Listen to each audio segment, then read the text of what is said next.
მოგესალმებით ქალბატონებო და ბატონებო, ეს არის გადაცემა ვენი ვიდი. მე ვარ სოსო სალუქვაძე, ამ გადაცემის წამყვანი. დღეს ჩვენ ვიმოგზაურებთ ინდოეთში და გვეყოლება ძალიან საპატივცემულო და უკვე ნაცნობი სტუმარი, ბატონი ლევან ალფაიძე.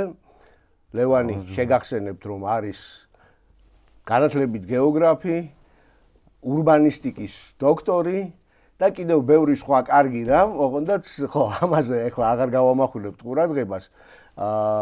ლევან, სანამ დაგითმობდე ასპარეს, ერთ რამეს ვეტყვი მაყურებელს, რომ პირველ ყოვლისა ინდოეთი უზარმაზარი ქვეყანაა, რა თქმა უნდა, ერთ გადაცემაში მისი ჩატევა ძალიან არასერიოზული იქნება, ამიტომ ჩვენ შევარჩიეთ ერთი გამორჩეული ადგილი ინდოეთში, რომელიც არის ქალაქი მუმბაი, ანუ ბომბეი.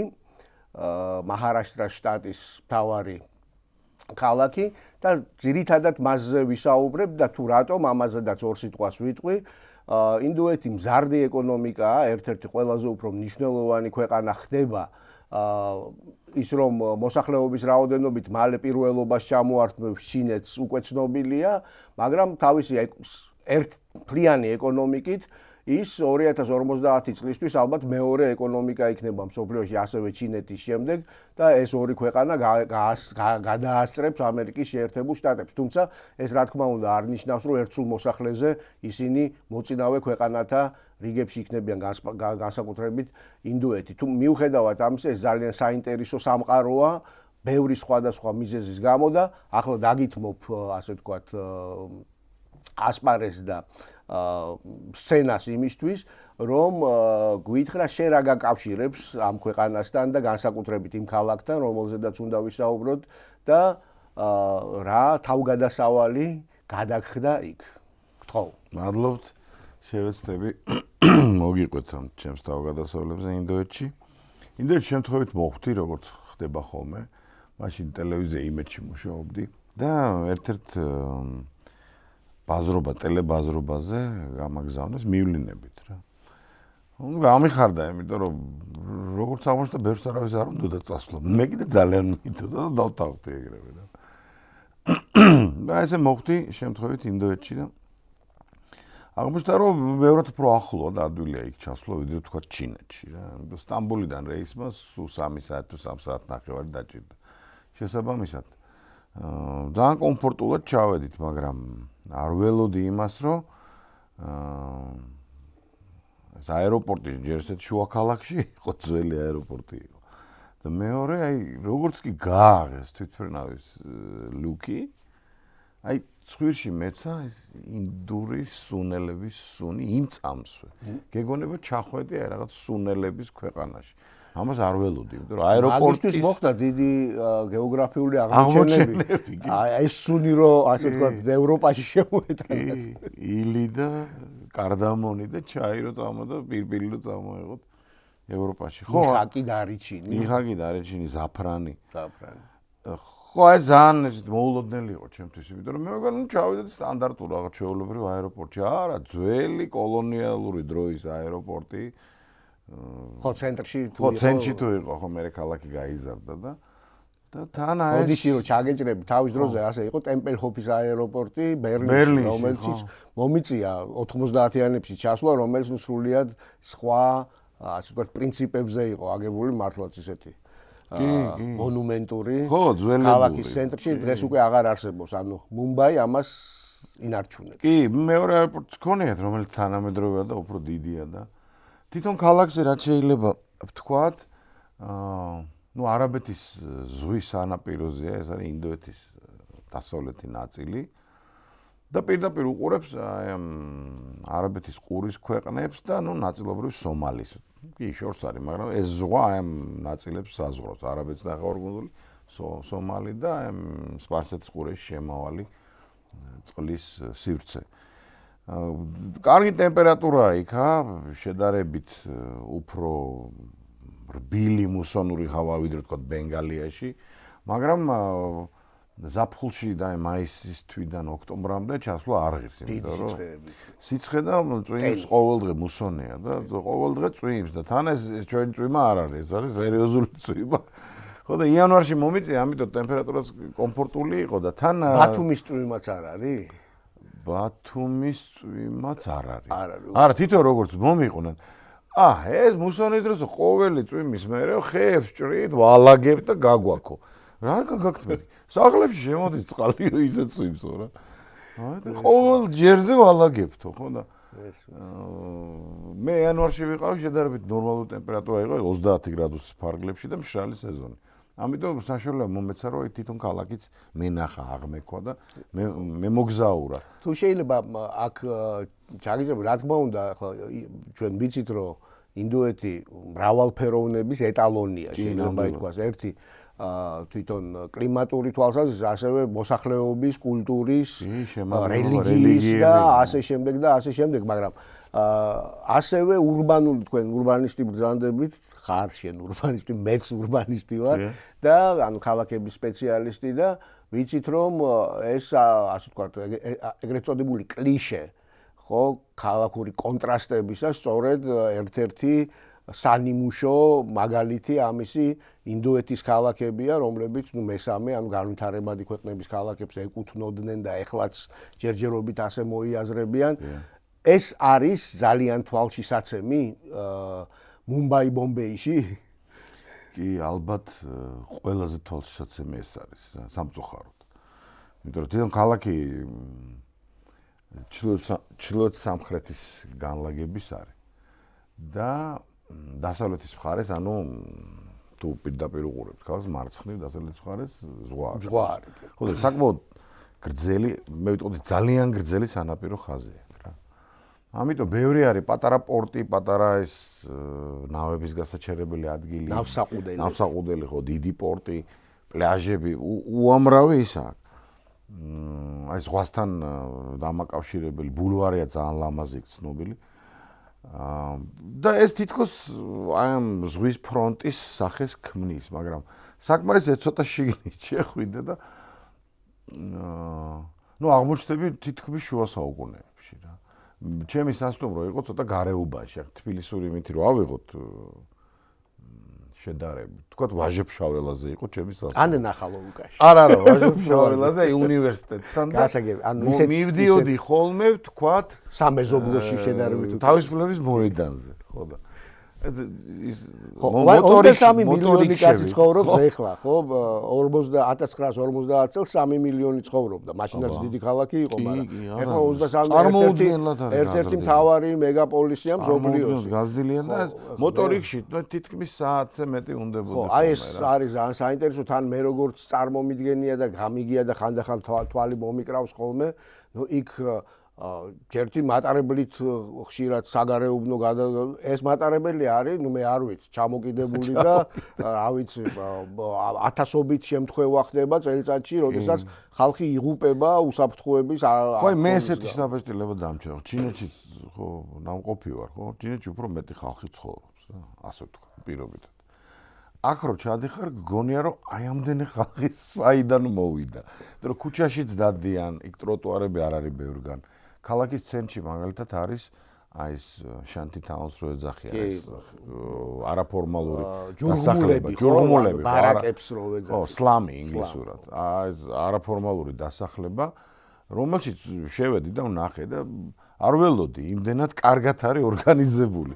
ანუ რაც კანონის მიღმა, ადამიანებმა რაღაცა ადაპტაცია. არაფორმალური ადაპტაცია გაიარეს და ბევრი ოფისის მომუშავე ინდოელი იქ ცხოვრობს, თუ ძალიან იაფია და ახლოა თქვა ცენტრთან და ანუ ეს პირდაპირ ცენტრალურ ცენტრია და მე გაიზარდა ქალაქი ცენტრშია პირდაპირ და მოსახლეობა ზუსტად არ მახსოვს, მაგრამ ამბობენ 600,000 არის. აი ამ შანტი თაუნის, ხო?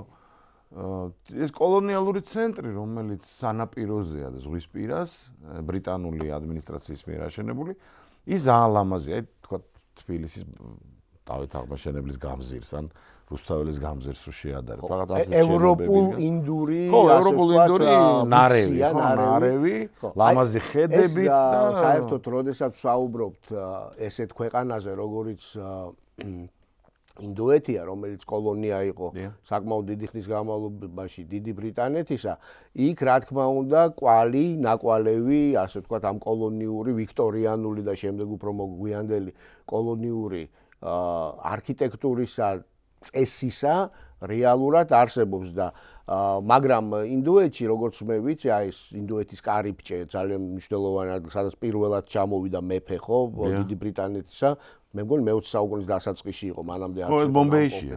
ბომბეიშია და ნუ ძალიან ისეთი აი ამ ბრიტანულ, ასე ვთქვათ, ვიქტორიანულ, ასე ვთქვათ, ხაზებსაც ინარჩუნებს და ასევე აზიური ტრადიციულსაც კი. ინდური, ასე ვთქვათ, კომპონენტები და ასეთია, როგორც ჩანს, ეს ადმინისტრაციული შენობებიც, ხო, აი ამ ძველ ქალაქში. ხო, რაღაც ნარევია. არის ნამდვილი ევროპული ნეოკლასიციზმის ან არტ-ნუვოს შენობებიც, მაგრამ არის აი ესეთი ნარევი და ეს Gates of India დიდი კარიბჭე, რომელიც ძალიან ლამაზია, შთამბეჭდავია თავის ზომითაც და თან ნუ ბევრი რამით არის ცნობილი, იმიტომ რომ მეფე თუ არ ვწდები გეორგი მან ჩამოვიდა 20 საუკუნეში 47 წელს მანდიდან გააცილეს ინგლისელები მაჰატმა განდიმ და ინდოელმა პატრიოტებმა და ალბათ ხელიც არ დაუქნიეს რათა არ მოუბრუნებულიყვნენ და სამწუხარო ამბავია ის რამდენიმე წლის წინ რაც მოხდა I am Gates of India's ჭრდილში იყვნენ ის ტერორისტები, რომელიც სასტუმრო ტაჯ მაჰალს დაეცა. ძალიან ცნობილი ტერორისტული Gates of India და ტაჯ მაჰალი ძალიან ახლო, ალბათ 100 მეტრში. ძალიან ცნობილი ტერორისტული საშინელი აქტი იყო, იმიტომ რომ რამდენიმე ადგილას მოხდა ყურადღების გადასატანა. 200-მდე კაცი დაიღუპა. ხო, და თან ის სინაგოგაც ააფეთქეს. რამდენიმე ადგილას მოხდა და ну ისე იყო დეზორგანიზებული პოლიციას და ადგილობრივი ადმინისტრაციაც. პაკისტანელი ხო რომელიღაცა პაკისტანური ჯგუფი. პაკისტანში ხო. პაკისტანს და ინდოეთს ახლა როგორც იცით ჯამუ და ქაშმირისთვის ძალიან დიდი დაძაბულობა და ბრძოლა აქვს ფაქტიურად. აი ერთი ესეთი კითხვა ჩვენი მაყურებლისთვის საინტერესო იქნება. თქვათ მოხდა კაცი მუმბაი, ბომბეიში. ორი სახელით ვისაუბრებთ. რას ურჩევდით რომ ნახოს? იმიტომ რომ როგორც მე ვხვდები, თქვენ გიწერიათ კიდევაც ამის შესახებ თქვენს ნაშრომში, რომ ღამე გამოსვლა მაგალითად დიდად კომფორტული არ არის, რომ ხალხი წევს კუჩაში და ასე შემდეგ. ხო, უცნაური ქალაქია. აი რას უნდა მიაქციოს ყურადღება. იცით რა არის? გულახდილად რომ ვთქვათ, მე ეგეთი ექსპერტი არა ვარ ბომბეიზე რომ ყველა ის ადგილი გითხრათ, რომელიც სანახავია. თუმცა ალბათ კოლონიური სამხრეთი კოლონიური ნაწილი, აი ეს ერკინიგზის სადგური სანახავია. ერთ-ერთი ყველაზე მონუმენტური და ლამაზი შენობაა. ალბათ სანახავია ამ ბოლივუდის პავილიონები, რომელიც ქალაქის ცენტრშია ასევე და ლამაზ და კარგ ადგილას. და მე გირჩევდით რომ უბრალოდ იმოგზაუროთ რა, აი რიქშით მე იქ რატომღაც არ ვიცი ზონებად არის ქალაქი დაყოფილი აი ავტორიქშა ამ ზონაში მოძრაობს მე უნდა ტაქსზე გადაჯდე მე ტაქსი მოძრაობს მე ისე ავტორიქშა ზონა გადაჯდე და ამ გადმოჯდომაში მთელი დღე გავიდა და დაღამდა თუ მე ჩავედი ქალაქის ბოლოში რომ ჩავედი დაღამდა რა და თუ მე სწორად მესმის როგორც მოსახლეობაშია ეს კასტებად დაყოფილი ასე ქალაქის ზონებად არის და იმ ზონას არ უნდა გასცდეს ხო გარკვეული ხო ეგ ცალკე ეს რაღაცა მიუღწეველი და ჩვენთვის გაუგებარი ფენომენია ეს კასტებად დაყოფა რო ვიკითხე პასუხი გამწეს მაგრამ დიდად არ უყვართ ამაზე საუბარი იმიტომ რომ ეს პრობლემა არ არის გადაწყვეტილი ჯერ და სამწუხარო მაგალითი გამახსენდა მე ჩვენი იმიტომ რომ ინგლისელები ზუსტად ისევე იქცეოდნენ ინდოეთში, როგორც ნებისმიერი დამპყრობელი იქცევა. რამდენიმე ჯგუფს მოიზიდავდნენ თავისკენ, დააფინანსებდნენ, თავზე ხელს გადაუსვამდნენ. ესენი იყვნენ ბრაჰმანების კასტა და იბატონეს ბრაჰმანები და ქშატრიები, ანუ მეომართა კასტა და ის სულიერ ლიდერი. ხო და რაღაც მსგავსი ეხლა ჩვენთანაც მომხდარა რომ ჩამოდიან დიდარი უცხოელები თავზე ხელს გადაგისვენ და მე მოდიხარ პრობლემაში და კონფლიქტში საკუთარ მოსახლეობასთან. რაღაც ასეთი იყო იქაც როგორც ჩანს და ამიტომ დიდად არ უყვართ ამაზე საუბარი. ამბობენ რომ აი ეს კასტების სისტემა რომელიც ბრაჰმანიზმიდან და ინდუიზმიდან მოდიოდა დღეს ცდილობენ რომ გადალახონ და ამიტომ ძალიან ბევრ საპასუხისმგებლო თანამდებობაზე ეხლა რო არ შემეშალოს არ ჩამოვთვლი აი ამ შუდრების ყველაზე დაბალი კასტის წარმომადგენლები. ანუ რეპრეზენტატულობა უკვე ასე ვთქვათ ცალკე საუბარია ტომებზე, ხალხებზე, ერებზე, ამას ჩვენ ახლა ყველაფერს გაგვიგონია. ვერ ჩამოვიდით, მაგრამ მაგრამ მე მინდა ერთი ასე ვთქვათ კითხვა და მინიშნება გავაკეთო, რომ იქ ჰინდუიზმთან და ასე ვთქვათ სხვა რწმენასთან, ვედურ რელიგიებთან ერთად არის ჯაინიზმი, რომელიც ძალიან საინტერესო რელიგიაა და ამაზე ხო ვერ გვეტყვით, იმიტომ რომ განდიც რაღაცნაირად პირდაპირ არა, მაგრამ საერთოდ ეს რთული თემა, ამას ჯობია ალბათ აღმოსავლეთმცოდნეებმა ისაუბრონ და ინდუისტებმა, მაგრამ მე ხარ რაც გავიგე, იმას მოგიყვებით. აზიის ქვეყნებში ხშირად ხდება ესეთი რამე. მოდის ახალგაზრდა ადგილობრივი უცხოელთან ასე ვთქვათ და ეუბნება რომ თუ გინდა მე ვიქნები თქვენი გიდი. პირველი რეაქცია ჩემი ესეთი იყო, არ მინდა ეს გიდი, არ ვიცი ვინ არის ხო? ახალგაზრდა მაწვილი იყო ინდუსი რა და უფრო ფულის გამოძალვა. ხო, ვიფიქრე ხა რაღაც ფული და არ მინდაო ფულიო რა. აბა რა გინდა მეთქი ჩემგან.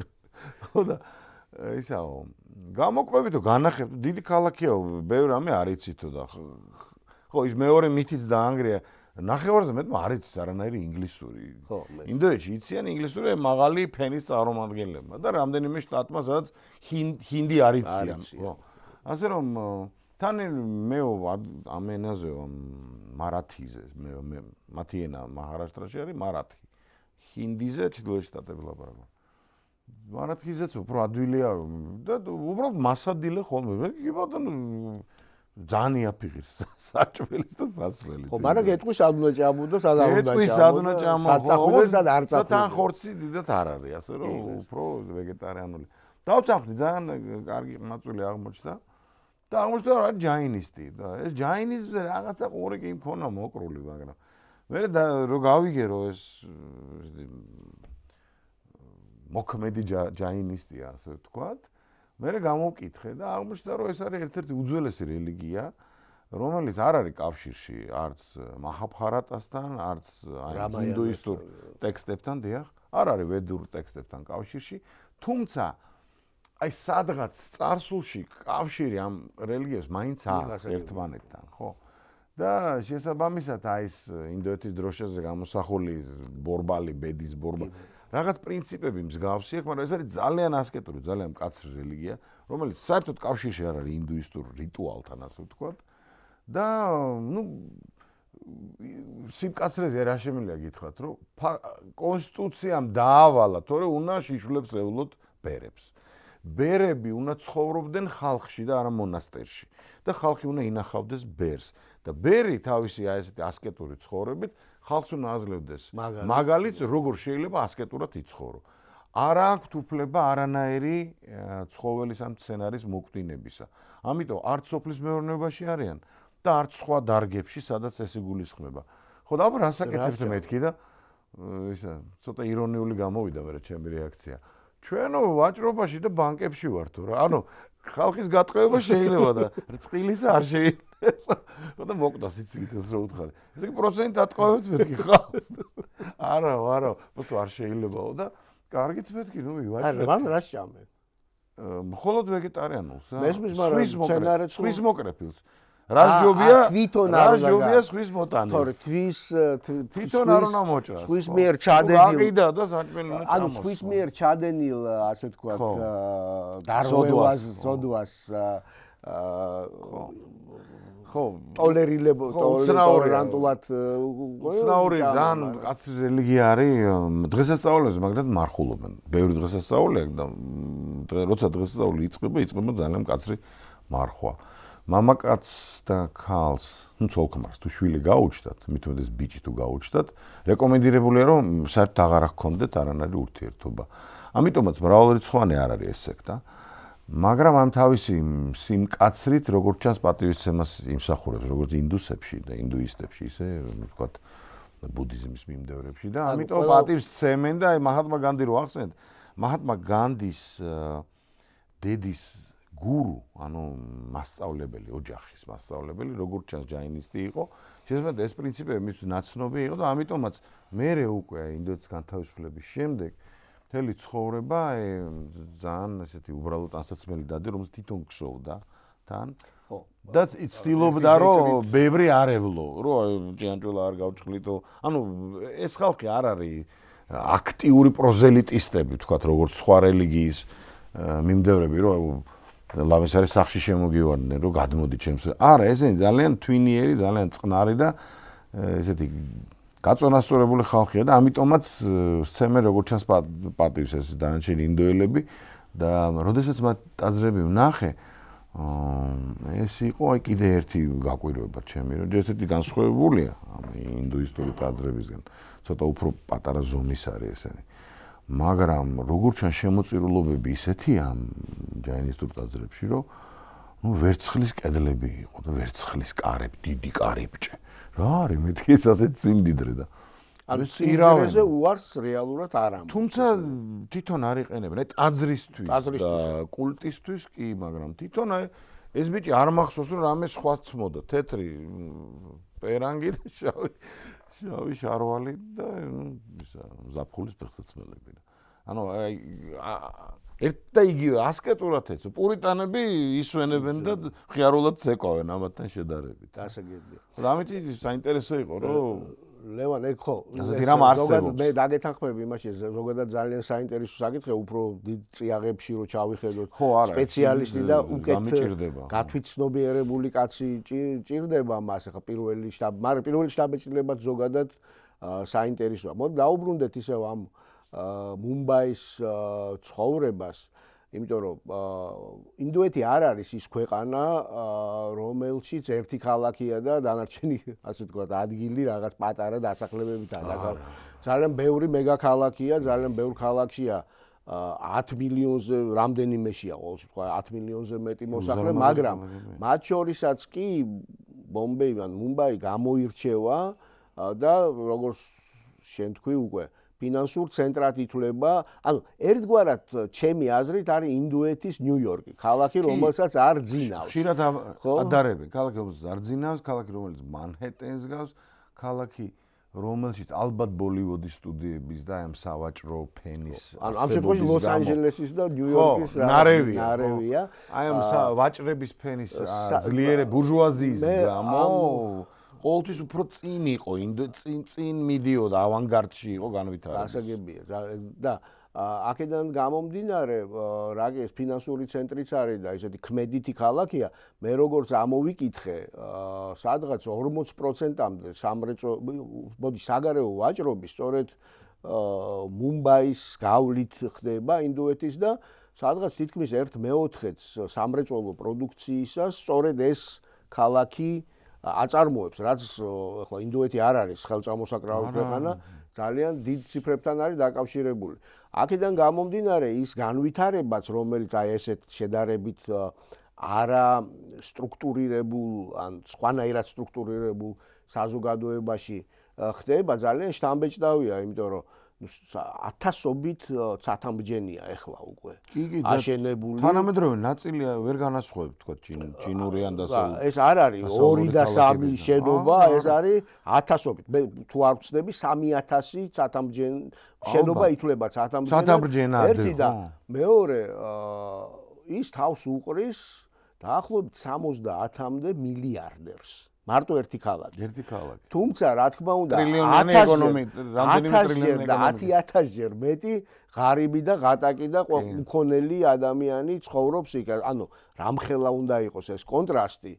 შეგვიძლია წარმოვიდგინოთ. და რა თქმა უნდა ამ საქმეში, მათ შორის კონტრასტულობაშიც ერთი მხრივ და კულტურის თავისებურებაში, სწორედ შენ ახსენე და არ შემიძლია რომ არ ასე ვთქვათ ჩაგეკითხო ამ ბოლივუდის შესახებ, რომ ბოლივუდი არის უზარმაზარი ინდუსტრია ყველაფერთან ერთად, კულტურული თვალსაზრისით ძალიან მნიშვნელოვანი და ასევე ფინანსური თვალსაზრისით და ამ მილიარდი ადამიანი ამ ადგილის მფორმირებელი და პლუს 1,200-300 მილიონი სამხრეთ აღმოსავლეთ აზიაში, თქვათ ინდონეზია, მალაიზია, ტაილანდი სიამონებით უყურებს ბოლივუდის კი, ფილმებს და იქ ინდური დიასპორაც დიდია. შესაბამისად ეს ასე ვთქვათ ჩინური სერიალების კონკურენტები გამოდიან ინდური სერიალები იმ კულტურებში, სადაც ეს ორივე ან შერეული, ან გვერდიგვერდ მე მგონი თავიანთი ფილმების გაყიდვით პირველ ადგილზე ჰოლივუდიც გადაღებული რაოდენობით პირველ ადგილზე არის, ჰოლივუდი ვერ იღებს მაგდენ ფილმს. და იმითი შემოსავლით არ ვიცი, აღარ მახსოვს რა. მე მგონი ასევე კოლოსალური ციფრებია, იმიტომ რომ 1 მილიარდი ადამიანი სულ რო შეკრიბო არ ცხოვრობს. ჩრდილოეთ და სამხრეთ ამერიკაში და აქ ერთ ქვეყანაშია მხოლოდ კონცენტრირებული და პლუს აზიის უამრავი ქვეყანა, ხო? და რაში გამოიხატება, ასე ვთქვათ, აი პოპულარობა ერთ-ერთ რახანმე ფესტივალზე ვიყავი და თან გაყიდვა იყო ამ ბაზრობა რა, სატელევიზიო ბაზრობა. იქ რამდენიმე ცნობილი რეჟისორიც ნახე და მსახიობიც. ერთ-ერთი იყო, არ ვიცი, შეიძლება ვინმეს უნახავთ. ლამაზი ქალბატონი არის, ჩოპრა, პრიანკა ჩოპრა. ხო და ყველა ელოდებოდა ამ ქალს. მე არ მყავდა ნანახი და მეც მაინტერესებდა. და ამ დროს მიდის კონცერტი ტრადიციული ინდური მუსიკის, ძალიან საინტერესო მუსიკის, არ ვიცი იმ ინსტრუმენტებს რა ქვია, მაგრამ იქაური ინსტრუმენტებია რა, იქ სიტარაც იყო და კიდე სხვა რაღაც სიმბალების მსგავსი. და აღმოჩნდა რომ ეს თავარი ვინც იყო ამ კონცერტზე იყო ჯორჯ ჰარისონის თანა მოაზრე, ერთად უკრავდნენ, ძალიან ცნობილი კაცი და სიმპათიური კაცი იყო, ძველი თმები და ამ კულტურის დიდი მოყვარული. ხო, ამ კულტურის დიდი მოყვარული და ეს ცნობილი მუსიკოსი ყოფილა. ნუ მე ყურადღებით უსმენდი და ეს ხალხი რაღაცა მუკავს, მაინც ვერ მოისმენეს და აღმოჩნდა რომ თურმე იმ ჩოპრას ელოდებიან და ჩოპრა მოვიდა, მაგრამ მოსულაც არის და მოსულაც არის, ხო? აი კონტრასტებზე რო მოვიდა ძალიან ღია თეთრი იასამნისფერო გადაკრავს კაბრიოლეტი ბენტლითი და ეს ხალხი რო აიხიკა ამ კონცერტიდან შემოეხმნენ ამ მანქანას და ყველას უდოდა ხელი მათი წარმოდგენით თუ შეეხებინ ღმერთისგან აღნიშნულ ადამიანს შენზე გადმოვა რაღაცა მადლი და ამიტომ ცნობილ ადამიანებს დაძდევენ და კინოს მესეურება მითხეს რომ ეგო თქვენო ვერ წარმოგიდგენთ რომ რამხელა პრობლემა არის ჩვენთან ვერსად ვერ ვიღებთ ფილმსო აი რო ვიწყებთ ფილმის გადაღებას და დასახდებ ერთი 10,000 კაცი კაროებით გარშემო და ელოდებიან რომ ვინმე ვარსკვლავს ხელი შეახონ და ამიტომ იზოლებულნი ვართ ხან პაკისტანელებს ვთხოვთო ხან ჩინელებს რომ შეგვიშვან ჯამუ და ქაშმირშიო სადაც არ არის ბევრი ხალხი და იმ თებში ვიღებთ რა ტყეებში სადაც ადამიანები არ ცხოვრობენ და ვერ შედიან ხო მე ვთქვი ჩვენთან ჩამოდით ჩვენთანაც ცოტა ხალხი ცხოვრობს ჩვენთან გადაიღეთ და არავინ არ მოყარვები თებში კარვები არავინ არ მოამბობს მოკლედ აი კონტრასტი ბენტლი კაბრიოლეტი რაღაცა ვარსკვლავი რომ ნახევარ შეფლო იცის და მე ცხოვრობ და აი ეს 600,000 ადამიანი რომელიც კარდონისგან გაკეთებულ სახლებში თვითონ ეს სერიალები და ფილმები რომელიც ამ ბოლივუდში ჩვენ ისეთ წარმოდგენა გვაქვს ბოლივუდი ეს არის ერთადერთი სტუდია რომელიც ინდოეთშია და სინამდვილეში ხო ინდოელები ასე ვთქვათ თავიანთ ლინგვისტურათაც კი ძალიან განსხვავებული ეს ცალკე თემაა საუბრისა რომ რამდენად განსხვავებულია ინდოეთი ინდოეთი ყველა არ ეძახიან სუბკონტინენტს იმიტომ სულ ინდოეთის ხალხები კი ინდოარიული ხალხები არიან და ისინი მეტნაკლებად ერთმანეთისთვის გასაგებ ენებზე ლაპარაკობენ. აქ ჰინდუსტანი, გუჯარათი, ესენი გავს ესენი. პაკისტანის ურდუ თქვათ. მაგრამ აი ოდნავ გაცდები თქვათ აღმოსავლეთისკენ წახვალ და იქ უკვე სინო-ტიბეტური ინდოელები ცხოვრობენ, რომლებიც მონღოლოიდური ნიშნებით განსხვავებულია თქვათ და გამოირჩევიან და რამდენიმე შტატი არის თქვათ აი ჩილო აღმოსავლეთში ინდოეთის სადაც იმის გამო რომ არანაირი ჰინდი, არანაირი ბენგალი იქ არიციან, სახელმწიფო ენა არის ინგლისური. ინგლისურად უნდა შეავსო ანკეტა, იმიტომ რომ არიციან და ეს ენები მილიარდენ ინდოეთი ვერ ისწავლის რაღაც პატარა ენას ტიბეტურს, ხო? გასაგებია. ასევე სამხრეთში სადაც დრავიდული ხალხები ცხოვრობენ, სულ სხვა ენებია, სხვა დამწერლობა. შესაბამისად ეს ისინიც კომპანიებიც ეთნიკურ პრინციპზეა. კალკუტას თავისი ჰოლივუდი აქვს. ხო, ანუ კარნატაკას პრაქტიკულად ხო, აი ეს წარმოებაც, მაგრამ თქვათ ალბათ რაღაც ყველაზე პოპულარული პროდუქცია მაინც სხვაგანაც გადის, ხო, მარტო ამ ბოლივუდის. გადის, თუმცა როგორც წესიო ადაპტაციას ვაკეთებთ. აბა რას ნიშნავს? რას მეუნე მეთქი, ვერ გავიგე. აი თქვათ ბოლივუდმა გადაიღო რაღაცა ძალიან კარგი ფილმი, რომელიც ხო, პოპულარულია, ინდური ჭრიჭინა, ხო? თუ მოეწონა ქერალას და ჩენაის სამხრეთ შტატებსო, სადაც სხვა ხალხი ცხოვრობს რა. თუმცა ისინი ინდუისტები არიან. შეიძლება ეს სცენარი ვიყიდოთო ჩვენი მსახიობებით, ჩვენი სიმღერებით და ცეკვებით, ჩვენ თვითონ დავდგა. თავი რემეიკი გააკეთო. აბსოლუტურად, იმიტომ იგივე სცენარი. ის ჟესტებიც კი უცნობია ჩვენთვისო. ამიტომ აი ეს მრავალფეროვნება ინდოეთის აი ამ რამდენიმე ფრაზაში გამოჩნდა. ყურებს არ დაუჯერს. სერიოზულად აბა რაო, ჩვენთანო სულ სხვა კულტურა გვაქვს სამხრეთშიო. მიუხედავად იმისა, რომ ეს პანთეონი ღმერთების ერთი გვაქვს, ჩვენ დამოუკიდებელი ქვეყანა ვიყავით, შესაძლოა სხვა ენა გვაქვს, სხვა მოძრაობები, მაგრამ ადაპტაციას ვაკეთებთ ხოლმე. ისინიც ყიდულობენ ჩვენგან რაღაცას. მოკლედ აი ინდოეთი მოულოდნელობით ახსავსე აღმოჩნდა ჩემთვის. სწორედ ამიტომ იყო საინტერესო, რომ ეს სტერეოტიპი კი არ არის, რომელიც ჩვენ ოდეს ჩამოგვიყალიბდა დაჩაგრულ საწყალღარებ ფეხშველა ხალხზე. არა, ეს არის უზარმაზარი ქვეყანა თავისი წარმოუდგენელი კულტურით და განსხვავებებით, რომელიც სულ წინ და წინ მიისწრაფის და მალე ინდოეთი ერთ-ერთი თავარი მოთამაშე გახდება მოთამაშეა მსოფლიო პოლიტიკაში. ლევან, ძალიან დიდი მადლობა.